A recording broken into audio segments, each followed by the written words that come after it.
আয়াতুল কুরসি এমন এক আয়াত যার প্রতিটি শব্দে লুকিয়ে আছে আল্লাহর ক্ষমতা, মহিমা আর শৌর্য বীর্য। কোরআনের এই আয়াতকে বলা হয় কোরআনের সর্দার। কেন? কারণ এখানে আল্লাহ নিজের পরিচয় নিজেই দিয়েছেন এমনভাবে যা মানুষের অন্তর কাঁপিয়ে দেয়। প্রিয় মুসলমান ভাই ও বোনেরা, আজ আমরা এই আয়াতুল কুরসি থেকে শুনব, বুঝব এবং তা আমাদের জীবনে কিভাবে পালন করা যায় সেখানে লুকিয়ে থাকা আল্লাহর মহানত্ব, রহমত ও শক্তির বার্তা আমাদের হৃদয়ে ছুঁয়ে যাবে। চলুন একসাথে শুনি, বুঝি এবং হৃদয়ে ধারণ করি। আল্লাহু লা ইলাহা ইল্লা হুয়াল হাইয়ুল কাইয়্যুম। অর্থ, আল্লাহ ছাড়া কোনো উপাস্য নেই, তিনি চিরঞ্জীব, সবকিছুর ধারক ও পালনকর্তা। ব্যাখ্যা: আল্লাহ ছাড়া কোনো উপাস্য নেই মানে মানুষ যত শক্তিশালী হোক, যত ধনী হোক, যত ক্ষমতাধরী হোক, উপাস্য হওয়ার যোগ্য একটিও নেই।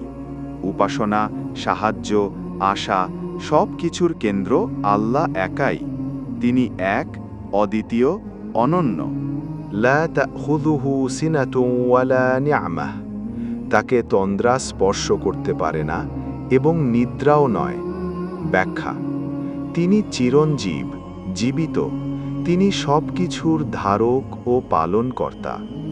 তিনি এমন জীবিত নন যার খাবার লাগে, যার শক্তি কমে। তিনি চিরজীবন ধরেই আছেন, কখনো দুর্বল হন না। মানুষকে বাঁচতে অক্সিজেন লাগে, খাবার লাগে, ঘুম লাগে, কিন্তু আল্লাহর কিছুই লাগে না, বরং আমরা তার উপরই নির্ভরশীল। লাহু মা ফিস সামাওয়াতি ওয়া মা ফিল আরদ। অর্থ, আসমান ও জমিনে যা কিছু রয়েছে সবই তার। ব্যাখ্যা: আসমান ও জমিনে যা আছে সবই তার। মানুষ মনে করে আমার টাকা, আমার বাড়ি, আমার জমি, আমার ক্ষমতা। আসলে কিছুই আমাদের নয়। আকাশে মাথার ওপরে উড়ে চলা তারাগুলো তার, ভূপৃষ্ঠে হাঁটা আমরা তার, আমাদের দেহ, শ্বাস, হৃদস্পন্দন সব তার নিয়ন্ত্রণে। মান যাল্লাযী ইয়াশফাউ ইনদাহু ইল্লা বিইযনিহ। অর্থ, তার অনুমতি ছাড়া কে আছে যে সুপারিশ করতে পারবে? ব্যাখ্যা: এখানে আল্লাহ দেখিয়ে দিচ্ছেন তিনি এমন পরাক্রমশালী যে কেয়ামতের দিন কেউ মুখ খুলতে পারবে না তার অনুমতি ছাড়া। ফেরেশতা, নবী, সকল সৃষ্টি নত হবে তার সামনে। ইয়ালামু মা বাইনা আইদিহিম ওয়া মা খালফাহুম। অর্থ, মানুষের সামনে ও পেছনের যা কিছু আছে সব তিনি জানেন। ব্যাখ্যা: মানুষ শুধু সামনে যা দেখে তা জানে, আর কিছুই জানতে পারে না ভবিষ্যৎ, পর্দা, লুকানো জিনিস। কিন্তু আল্লাহ কারো অন্তরের গোপন কান্না পর্যন্ত জানেন। দীর্ঘশ্বাস, কষ্ট, আশা, ভয় সব তার জানা। ওয়ালা ইউহিতুনা বিশাইইম মিন ইলমিহি ইল্লা বিমা শাআ।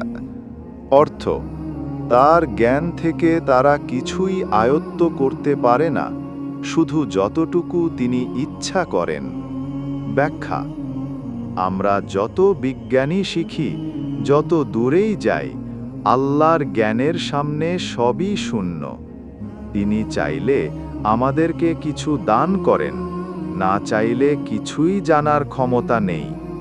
ওয়াসিআ কুরসিয়্যুহুস সামাওয়াতি ওয়াল আরদ।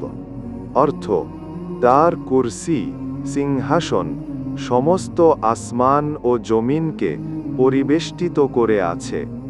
ব্যাখ্যা: তার কুরসি আসমান জমিনকে ঘিরে রেখেছে।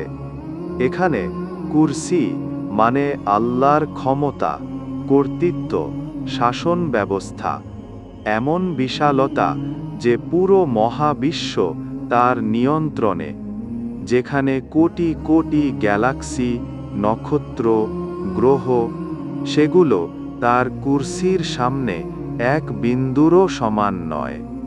ولا يؤوده حفظهما وهو العلي العظيم। অর্থ, এগুলোকে ধারণ করা তার পক্ষে কঠিন নয়। তিনি সর্বোচ্চ এবং সর্বাপেক্ষা মহান। ব্যাখ্যা: এই সবকে ধারণ করা তার পক্ষে মোটেই কঠিন নয়। মানুষ একটা বড় কাজ করলেই ক্লান্ত হয়ে যায়, কিন্তু আল্লাহ সমস্ত আসমান জমিন রক্ষা করছেন, একটুও ক্লান্তি নেই। তিনি সর্বোচ্চ, অতুল মহিমান্বিত। এই আয়াত শেষ হয় আল্লাহর সর্বোচ্চ মর্যাদা ঘোষণা করে। তিনি উচ্চতম দয়ালু, উচ্চতম করুণাময়, সর্বোচ্চ শক্তির অধিকারী। আয়াতুল কুরসি ফজিলাত: যে ব্যক্তি প্রত্যেক ফরজ নামাজের পর আয়াতুল কুরসি পাঠ করে, জান্নাতে প্রবেশের পথে তাকে থামিয়ে রাখার মতো আর কিছুই অবশিষ্ট থাকে না, মৃত্যু ছাড়া। অর্থাৎ সে যখন দুনিয়া থেকে বিদায় নেবে, তখন তার জন্য জান্নাতের দুয়ার খুলে যাবে আল্লাহর অনুমতিতে। এই আমলের মাধ্যমে আল্লাহর উপর পূর্ণ ভরসা, ভয় ও দুশ্চিন্তা থেকে রক্ষা, শয়তান থেকে নিরাপত্তা, রিজিক ও শান্তি, ঘর পরিবারের হেফাজত এবং মৃত্যুর পর জান্নাতের দরজা সহজ হওয়ার সুযোগ তৈরি হয়।